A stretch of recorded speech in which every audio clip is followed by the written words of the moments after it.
Yeah, it would be the Great Depression, Oh, the Great Depression. and yeah, do you remember that? Yes. Not the Great Recession, but No, the other real one. Yeah, The but other one. you know, Bob, I think our family was hit much more than yours because my father was wealthy. By the time he was 26, he was a millionaire. And he saw my mother in the business where my father knew the owner.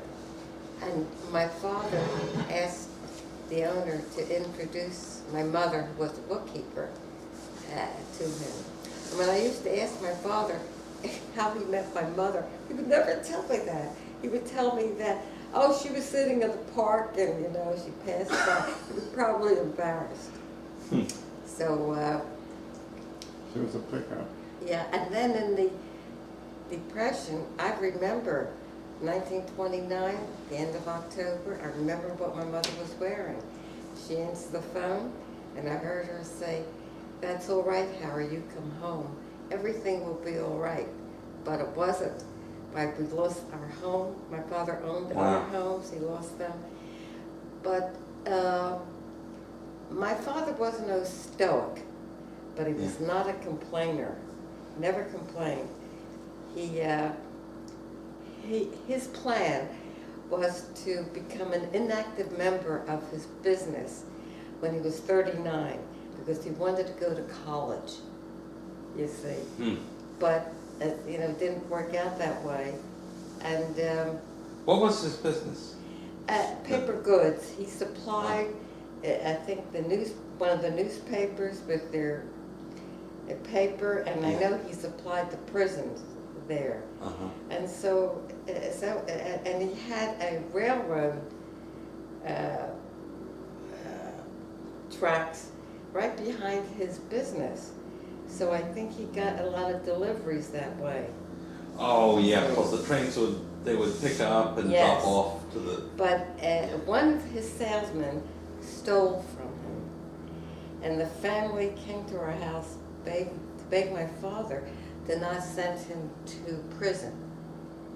And I was sitting on the steps, and I remember I said softly, I repeated myself maybe 2 or 3 times, and I said, "Don't do that, Daddy. Don't do that, Daddy." And my father did not do it, and I never thought about it. And he and I never spoke about that.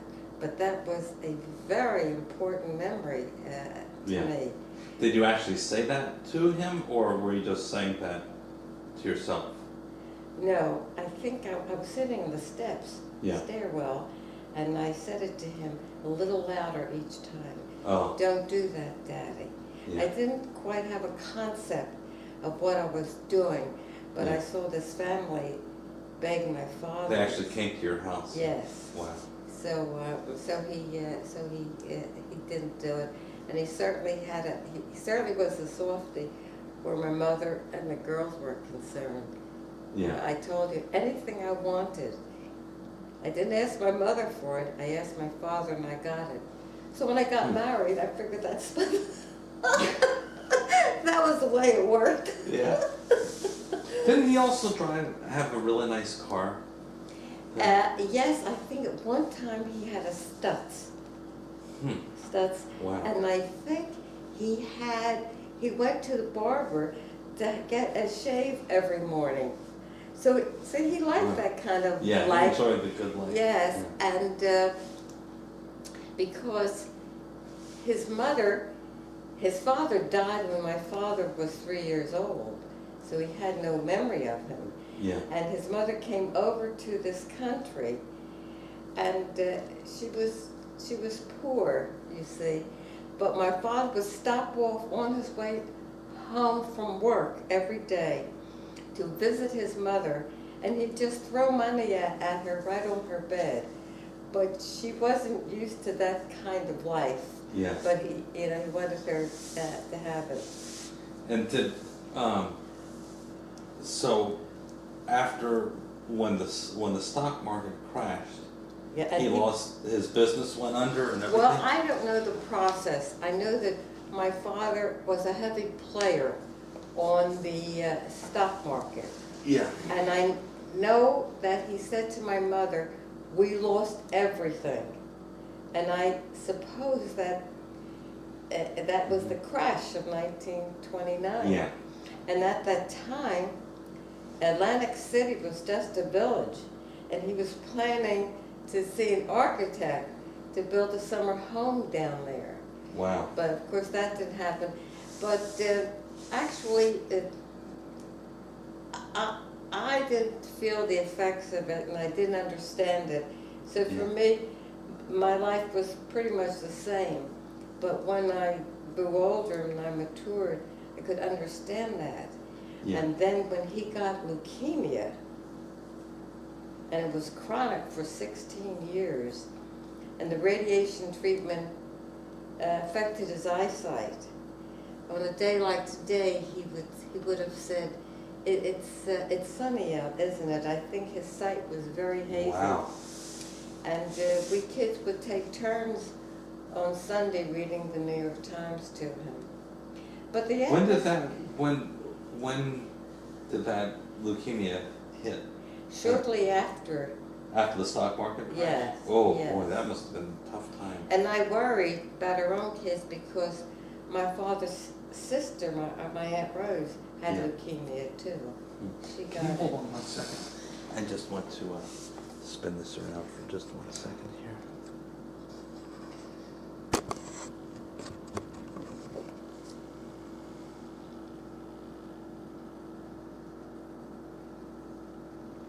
All right.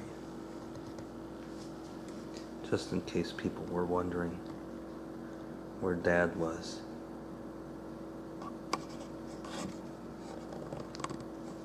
Okay. And So- the other thing was, So that was very shortly after the stock market crash, and Yes. then he was diagnosed with leukemia. he had that for many years. It was chronic. And when it became acute, he died within a few days.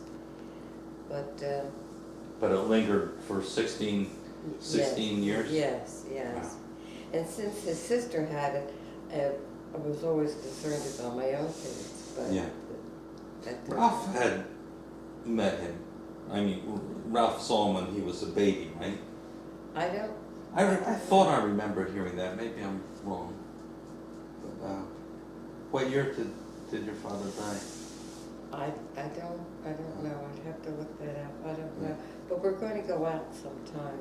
Oh, to the Well, cemetery? I want to visit Yeah. my parents' grave. Yeah, I would like to go if that's Okay, all right. all right. Oh. I would be happy to that's drive okay. if you. Oh, that's very good, yeah.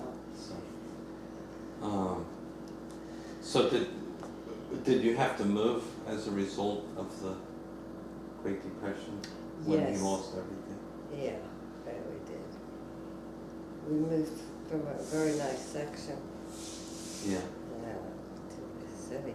But as I said, I don't feel that my own life changed.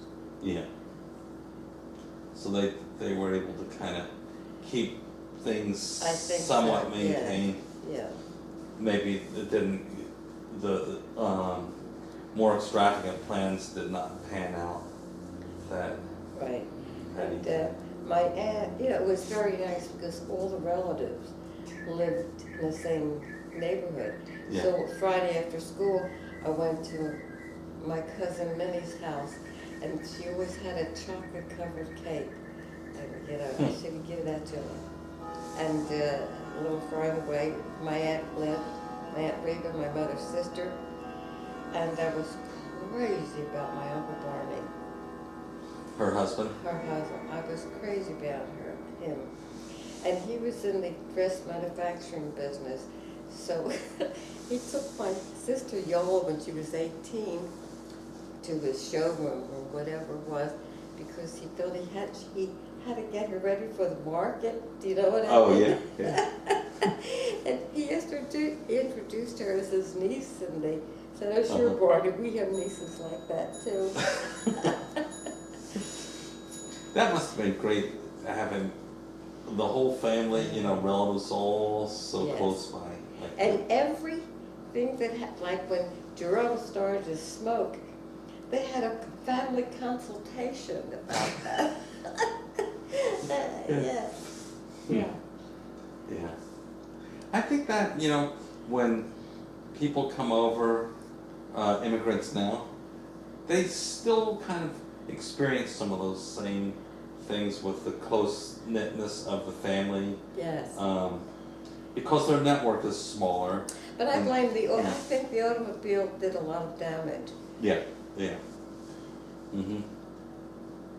Yeah, it made it, I read a book about the Model T, and it said instantly it allowed families that were spread out to be back in touch with each other. And it also allowed for families to extend the Yeah. distance that they currently have. Yeah. So, yeah. So I really have good memories, especially with my Uncle Barney. He would take me out. He never drank, and my parents would have parties.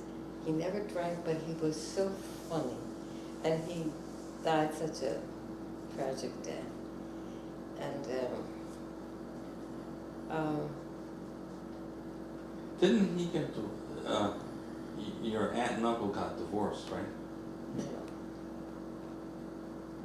and he went to Texas. Oh, is that right? And Texas. he went to the store, Mm-hmm. and the people recognized him because they were boarders, I guess, at my grandmother's house when that couple first got married. Uh-huh. And so they recognized him. And they said, Barney, In Texas? in Texas. Wow. And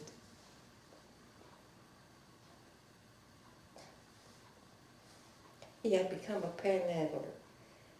Oh, really? Yeah. And, but my cousin Martin had his body exhumed. There was a cemetery for the homeless Jews, and he had his body exhumed and brought up here.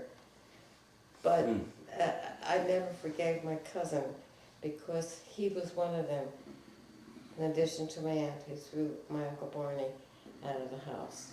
Oh, his own kid? Yeah, he Wow. helped her. He and Morton, I think Jerome had already left. Wow. He and Alvin. And one day I got a telephone call. Yes, the phone, and the call was from Utah. And the woman said, we are related. I said, that's impossible. So she said, well, don't hang up. She says, we have the same grandmother. I says, even that's impossible.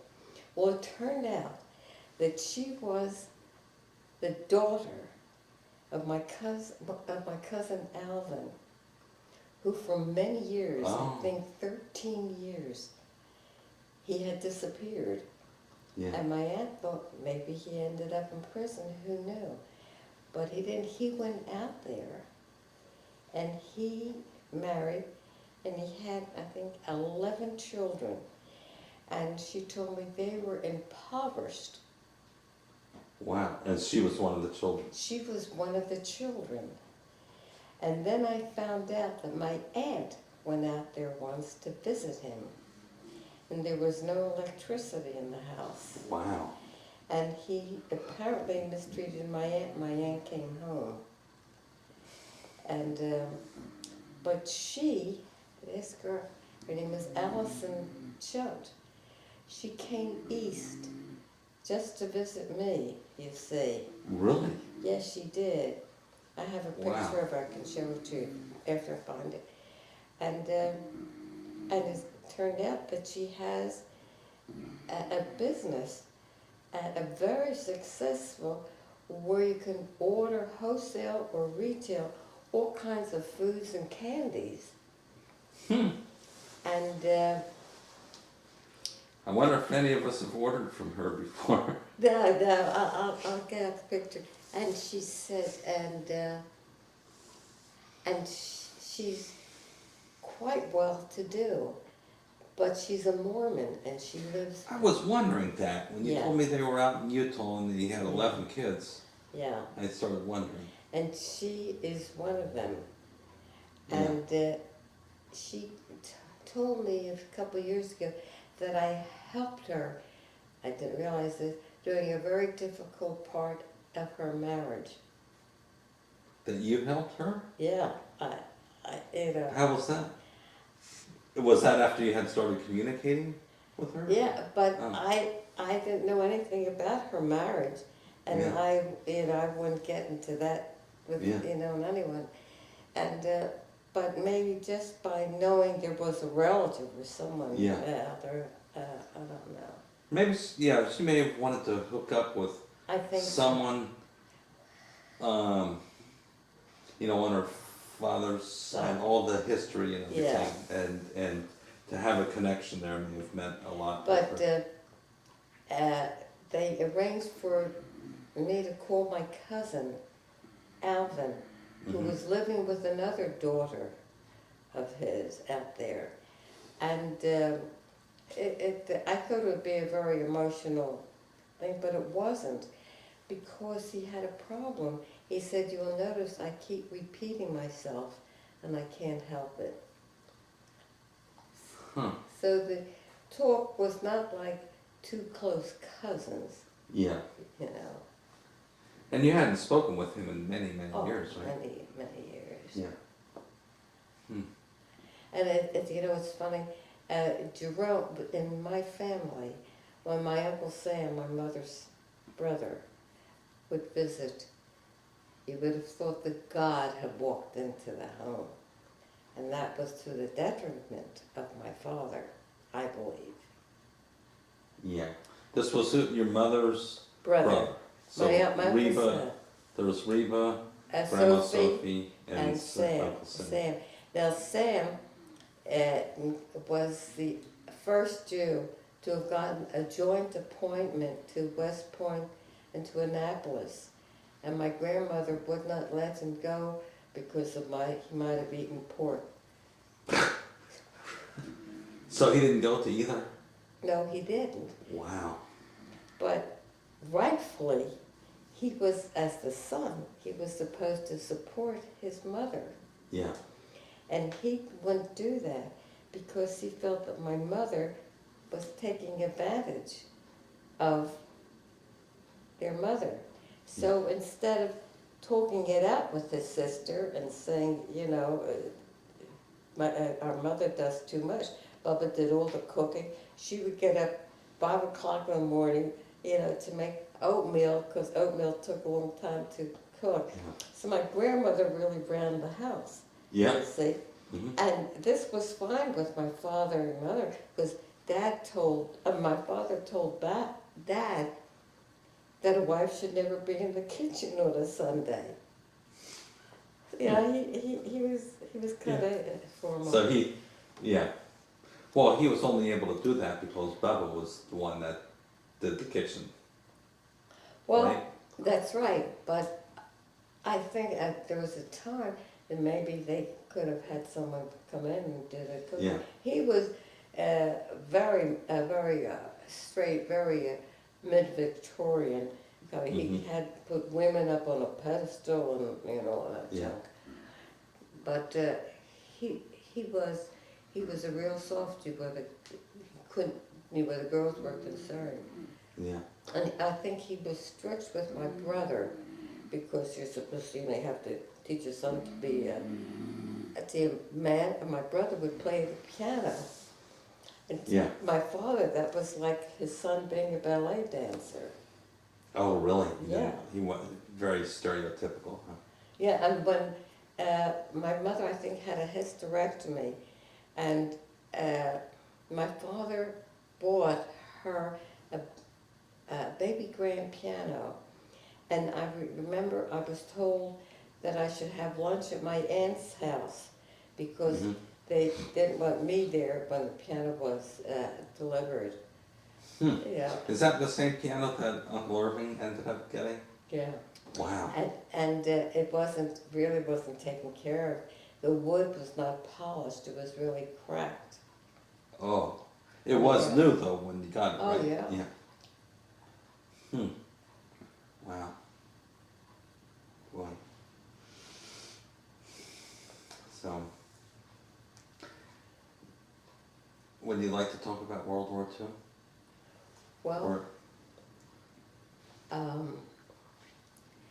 you know, I really have blocked it out, but I remember that Dad and I had a system mhm. where he would let me know when he was coming in. See, he would come back and he would stop off and visit me, and I didn't hear from him. And it reached, I used to work for the Navy at that time. I couldn't go into work. There was no letter, nothing from Dad. How long the period was that? Like weeks? Oh, no, maybe just a week. Oh. So my father called my sister, and he said, I think you better come over here. And that night, Dad walked in. Oh, was that right? Yeah, he walked in. Aunt Yola sent me a letter of a story that she had drafted for some club that she's in there about Dad coming home to visit. He surprised Yeah, but Dad you. said Was that same time? That was the same, Ah. but Dad said she got a lot of it wrong. But he wouldn't. He said he would just let it pass. Yeah. Oh, so it wasn't quite how it Like was that. depicted in that letter. Not everything, Yeah. and you can't expect it to be. You know. Mhm. Yeah. Yeah. That was the worst, and that's when I got that colitis. Whatever I would eat, I get a terrible pain in the stomach. Wow. That was during that period of the During- high stress. yeah. Yeah. Were almost all of your friends husbands or boyfriends in the service? I don't remember that. How about Uncle Irving? Was he in this? Or was Oh yeah. was he in the service or? He was in the service, and I think he Hi, went Dad. to officers. Are you finished? I think Irving was sent to officers training school, and he was kicked out because he didn't know how to handle other men. Uh-huh. And so he was on some island in the Pacific, and Dad flew out, stopped there and visited with Irving. Do you remember that, Bob? I was drowsy. I wasn't listening. I'll hear it on here. You weren't listening. We have you on tape. You said, It's on tape? Your Honor, this has been fabricated. You remember when you Okay. stopped, Bob, do you remember when you stopped off and visited Irving? Yeah, and that was at Finch Haven. Finch Haven and New Zealand, and no, In the Pacific? yeah, Yeah. in the South Pacific, that is the big island there, where we did a lot of fighting. I remember when I left him, we flew up the coast and you could see the artillery blasting all over the jungle. What started World War II? What's what? Pearl Harbor with the Oh, the Japanese. Japanese, yeah. We cut off their oil. That wasn't very nice. And then we used that terrible bomb Huh. on Hiroshima Yeah. and Nagasaki. Very good. So we don't have those tumultuous years anymore. No, now it's It's the Libya. yeah, we're into North Africa, those kinds of places. When you're on television, some assistant comes over and with a comb and. does Yeah. something. Well, we can arrange for that. Okay. Very good. So we've heard about Vietnam, the Gulf Storm. We've gone through every war. The Gulf Storm. What was that? Desert Storm. Gulf. Desert Storm, George Bush's war. Yeah. Remember he had That Desert was, Storm? yeah, George Bush's seat. That's pointed, oh, it's covering both of us, huh? Yeah. Wait, what was Desert Storm? What was that? Desert Oh, Storm. that was in the 90s. That was George Bush Sr. The first. He had the first, war with Iraq. yeah, the first war Oh, with he Iraq. had Yeah. looking for weapons of mass destruction and didn't find out. That was when Iraq went into Kuwait. Oh, Kuwait. So And, who cares? That was a very short. That was an honorable war. Remember a general who talks like Schwarzkopf. Schwarzkopf. Yeah. Who's the comedian who? Jonathan Winters. Is that? Yeah. Jonathan Winters. Yeah, he reminded me He'd of do Jonathan. a great imitation of him. I wonder Yeah. if he's still alive. Who, Jonathan Winters? I don't think so. Because I I think don't he would think be so. much younger than we were. What? I think he was younger than we. No, Oh, I thought older. he was older. Yeah, older. Yeah. Yeah. Yeah. So, Dad? They don't get much older than we.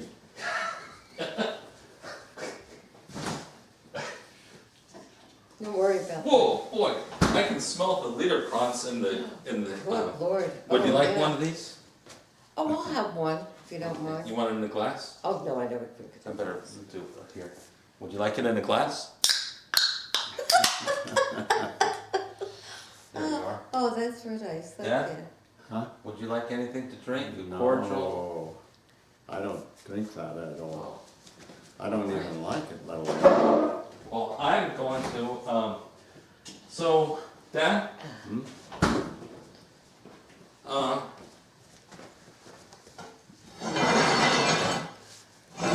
Oh, can I tell you one more thing? sure. Uh, Do you want a napkin or anything? no, thank you. After we became Is engaged. this going? Yes. What's going on? Oh, yeah. After we became engaged, I went to visit Grandma Ray. And I think Grandma Ray was still not quite sure, you know, she looked me over. Anyway, so I brought an umbrella. That umbrella has 16 ribs and cost $15. And this was about almost 70 years ago. And she was still trying to size me over, and she said to me, if you don't mind my asking, how much was that umbrella? And in our family, even to this day, we don't ask prices. You know, we'll just say it's a nice shirt or You know, something in like my that. family, we ask prices. Well, I found that out. So I said, $2.95. She says, nah, that has 16 ribs. That cost you $15, Charlotte. So at that party that Sue was, Lala and I were talking, and I said to her, you know, I think your mother never liked me. She says, my mother was crazy about you. Oh, is that right? Yeah. Yeah. That must have been some umbrella, because I just bought an umbrella, and it was $15, and that was probably 70 years after the one that you bought for $15. Oh, you still have it?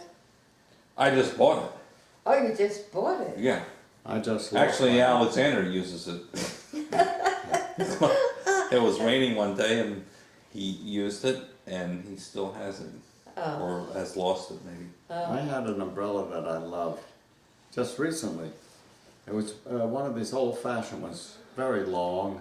From England, is that the one you got in England? Yes, Oh. and in London. That was a funny thing in London. You know, they know how to make umbrellas there. That's always raining. So I went into a shop. Mom was with me. Went into a shop in London where they sold only canes and umbrellas. It's nice to go into a specialized store and get a proper piece of equipment. So this umbrella, I wasn't looking for a bargain. I was just looking for an umbrella I could use.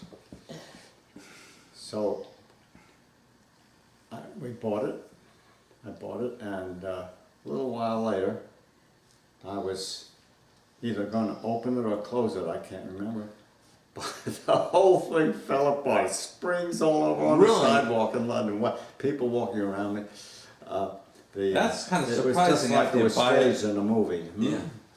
That's surprising after you had just bought it from a specialized store. Absolutely. But You would think they would make very good. Oh, yes. Yeah. And well, I gathered up the parts and managed to get it so at least it worked. And And you got it back together and you still. oh yes, eventually. But that was a genuine British umbrella from a London umbrella shop. So you were interested in the Depression, Yes, the Great the Depression Great Depression. and World War II. Yes, we lived on Zabriskie Street near Hudson Boulevard, Jersey City Heights, and my father had a store. I think I may have mentioned that to you, that he had a combined candy store, cigarette store, and ice cream parlor. And in the winter, he had all sorts of toys in there and did a rousing business, because this store was on the corner, and across the street from it was a school, a public school, which I later went to. But this was before I started school. Anyhow, well, it wasn't before I started school. Yeah, because so you would have I been was in school already, because this was 1929, and I remember hearing about the stocks crashing that day, and then I said, oh gee, and then I heard something about my father losing $20,000, but that he didn't have $20,000. $20,000? Wow. He didn't have $20,000.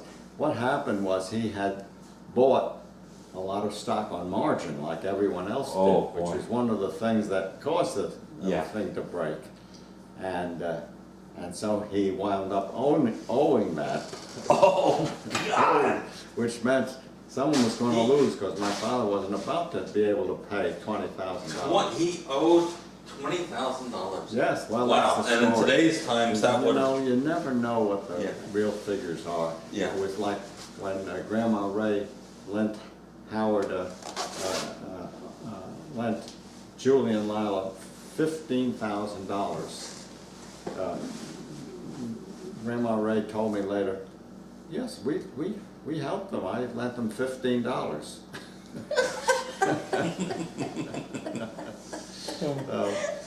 So he owed a hell of a lot more than what he had. Oh yeah, well, And it was a typical picture. Like you said, People someone got burnt. were Yeah. purchasing beyond their means and beyond their possible ability to pay back, on the Yeah. supposition that it's going to keep going up forever. Just like the So housing market yeah. nowadays. And then that day in, I guess it was October, Yeah. when it crashed. I think October 19th. And I remember I was oblivious. I knew something happened which getting all the adults excited. Yeah, Uh, yeah, that's and weird. Same with one you, of my Mom? relatives shot himself, killed himself. An uncle of mine, my father's cousin, committed suicide. Who lived on Fifth Avenue in New York. He jumped out the 8th-story window. And Wow. he also committed suicide. So we each have one in the family who committed suicide. They were dropping Wow. like flies. And so are the fortunes. Yeah. Anyhow, that was the start of the Depression. And I must tell you, the happiest time of my year of my life were the Depression years. I remember we then had to move. We lost the store.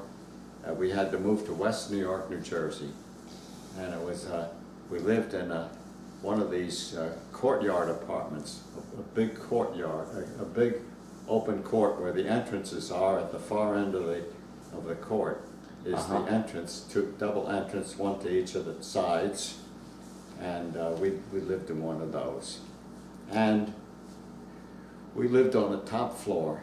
Was that a big change from where you had been living? I mean, Oh yes, yes, because we had been living in a house where there were no other. We lived above the store, and we had the whole building. Oh, where the where your father's store was, you lived By right. the store, there was And- an apartment above it, and we lived in it. I In see. fact, my mother could go down through the private stairway to the store, Oh, and Hmm. up and down, you know, they'd relieve each other and so forth. yeah. But I remember that I was oblivious, as I said. I didn't know anything that happened, and we were playing around, and I guess I lost my train of thought. Oh, when we moved to West New York, this place, there were kids all over the place. They were mostly Italian, German, Irish, and a few Jews, not many. And there was always a fist fight. I got into so many fist fights. I wasn't a belligerent kid, but you had to, you know, they'd say, "Oh yeah, oh yeah." Oh, And then did your mother one time tell you to hit that guy? Oh, that was before in Jersey City. That was the incident with I was playing outside, and this place where my father had the store, I was playing outside on the sidewalk, and my mother, as I said, we lived above the store. My mother stuck her head out the window and said, "Bobby, those kids hit Lila. Hit them." So I went over, and I figured it was the biggest one. I guess there were 4 of them. There were 3. One graduated, so I thought it would be the biggest one. She said, Yeah. "Not that one, not that one, that one." So I went over and started pummeling the other one. These kids, instead of resisting, they were just flabbergasted. They didn't know what was going on. So I said, "No, not that one, that one." So I got it was the 3rd one, and she says, "Yeah, that one." So like an obedient child, I began to pummel him. Yeah. And he was, I had no resistance. I wasn't that great a fighter or anything. In fact, when I fought, here's how the fight would go. I'd close my eyes, because I couldn't keep them open in a fight, I don't know. I'd close my eyes, and time like this. One time, my brother and his friends, my brother had an Italian friend, Vicky Messina, and he had a brother about my age, and they were taunting me. The 2 big brothers were taunting the little brothers, me and this fellow, to fight. And So you to fight the younger brother of the other? Yeah, I had to fight the one who was my age.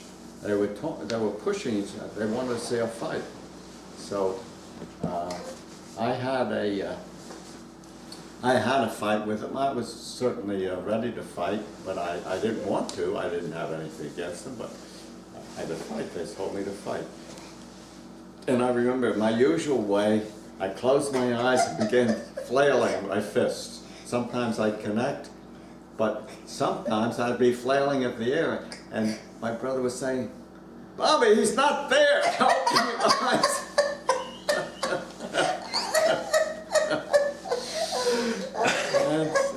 And then usually what would happen is we'd finally come to the point where we were up close to each other, pummeling each other, and I'd always, inevitably, at that point, grab him. I'd stop pummeling and grab him and wrestle him to the ground. And then, I wasn't that great a wrestler, but I used the scissors, the leg scissors. You get him in a scissor hole and squeeze your legs together. That's when they would cry uncle. Yeah. So I would win those fights, but really by default. You squeeze as tight as you can, like a snake. What about those papers that Yeah. you left on the ground? Oh, that was another story. I think I told that already, about the papers. Didn't I tell you when I terrorized the neighborhood? I was a terrorist. No, I didn't. Well, this was up in West New York, and it was during the summer when everybody was off and all the kids were out. And I had to have some excitement. Robin Hood was over. I had gone through the Robin Hood period where everybody got everybody to make bows and arrows. I was Robin Hood. I had Little John, who was the big kid. and each one was given a role. And we used to just wear these, we took, I guess, our father's old hats and made them into like Robin Hood hats. Oh, yeah. And that was our costume. And then we had a quiver for some arrows that we'd make out of bushes, out of branches, and these homemade bows. And we'd shoot them up. One time, Dad told the story. He was out playing and he had to go to the bathroom and he went in his trousers. So he found some coal centers and he rubbed them on his legs. So the reason was I was wearing gray pants, and I knew that they were about the color of ashes. Oh, so the camel, yeah, it would hide the So I rubbed the stuff in, covered the area, and I felt better. Oh, thank God, no one will notice. I went home. I got home, my mother had a couple lady friends in the afternoon. She says, "Bobby, what happened to your pants?"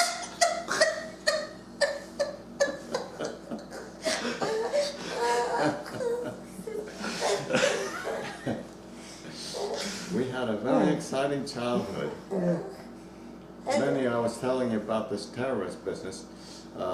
So during that period when I was bored, I decided to whip up the neighborhood a bit. So I sent this kid a note, and I think it said something like, "You are doomed." And then there was a knife with some blood. And then I'd send one, and soon the whole neighborhood was, that was the only thing they talked about. Yeah. Who's putting these? Nobody knew who was doing it. And then one time... Were you acting alone in this? Hmm? Were you acting alone? Yes. Oh. Yes. And so one time I thought to myself, I'd better get they're going to suspect me. So I wrote one to myself, and we were walking along, and I threw it over my shoulder. Hey, somebody threw a stone wrapped up in paper. That must be one of them. And it was addressed to me. Bobby, you are doomed. they tell another story.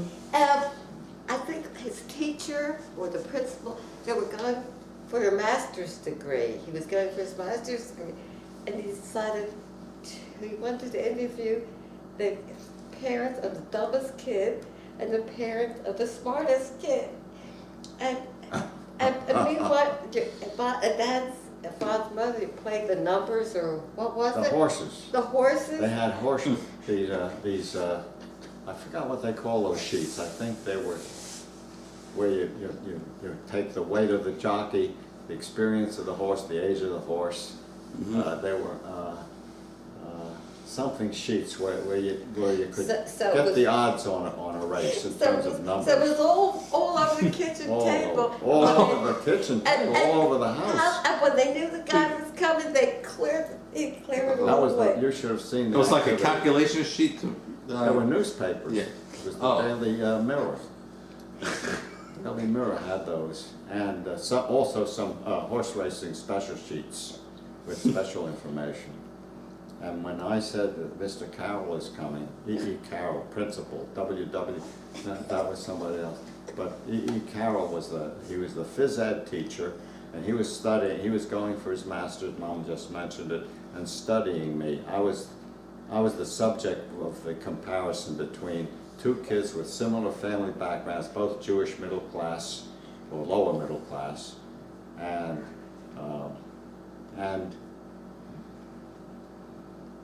same age, same school, same class, and one at the bottom of his class and one at the top. A perfect thing for a thesis, my God, comparison. But he did a family study on the backgrounds. So he came to your house? He wanted to visit the house, so I said, Mr. Carroll would like to, he's coming over, he'll be over soon. And, boy, you should have seen, that house never got cleaned up of newspapers so fast. It was the first time in months that the house wasn't completely covered with these scratch sheets. That's what they call scratch sheets for the horses. So he got phony data. See, he thought he was getting Yeah, real that's stuff, right. but he got phony data. Yeah. But I think that was a point which would have been interesting in his study, but he got enough material about the real family just by asking questions and looking around. He saw it. All he did know was that they were gambling, Yeah. and the whole family was involved in gambling. But she was told not to play, play because she had to go through a period when she would lose the money, and she couldn't take that. You see. Yeah. Oh, right. No, you have to understand, she liked to play the progression system, which means you play a series of horses, series of races, and even if you're a bad handicapper, you're bound probably by chance to hit one finally. Mm-hmm. So what you do is you bet enough to make up all the losses for that day, plus what you want to win. You have to keep So doubling instead that. of say $50 you want to win, Yeah. and say you've been betting, so soon you're having to bet maybe 150 to make up for everything. And she chickened out. She couldn't. And she should never have played the progression. She didn't have enough money to go that high, and she didn't have the courage to stick to it or the determination. Yeah. So. But she had no concept where the towns were, and she still wasn't sure about me. And she would call me on the telephone and tell me there was a store, some good stores up someplace up there in North Jersey, where I can get, I can do my shopping there because it was cheaper. She really had, she didn't know where things were. But I always said if she had been born into a different family, because I thought she was brilliant, whatever she would have done, she would have been at the top of that. I thought she was brilliant, but she really was a character. She was so funny. Yeah. The first memory I have of my mother, aside from taking care of me and saying, Bobby, she'd put me on a toilet seat to pee, and the first thing you know, there was this beautiful stream off of the floor, and she'd say, Bobby, when I put you on the toilet seat, hold your pee-pee down. Well, you remember that? Oh yes, I remember. I got an absolute picture of the thing. Wow. I remember. That's amazing. I have vivid images back to about the time. Well, I remember my 3rd birthday distinctly because I got a new kiddie car sort of thing. It was a little. I don't know if it had pedals or not, but it was a little 3-wheeler. Yeah. But made for the sidewalk. I guess you could use it in the house, but that's what I got, and I was very excited about it. And when she got hearing aids, she asked Dad if he could hear her. Yeah. And then, what else did she do? When, she was passing into the other world, they called Dad to be, with Grandma Ray, and he held her hand, and he said to her, "Can you hear me?" She said no. Yeah. She really was a character. Yeah. Oh, and when the kids were born, Ralph was born. Oh, that's wonderful, that's nice, that's good. And you, she says, what's the matter? Can't you make any girls?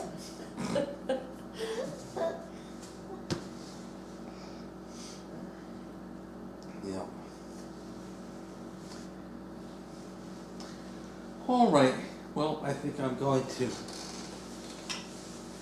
shut this down for now. Is that new, Howard? I've had it about a year. You got that at Walmart's. Actually, you could get one at Walmart's like that. I think you'd get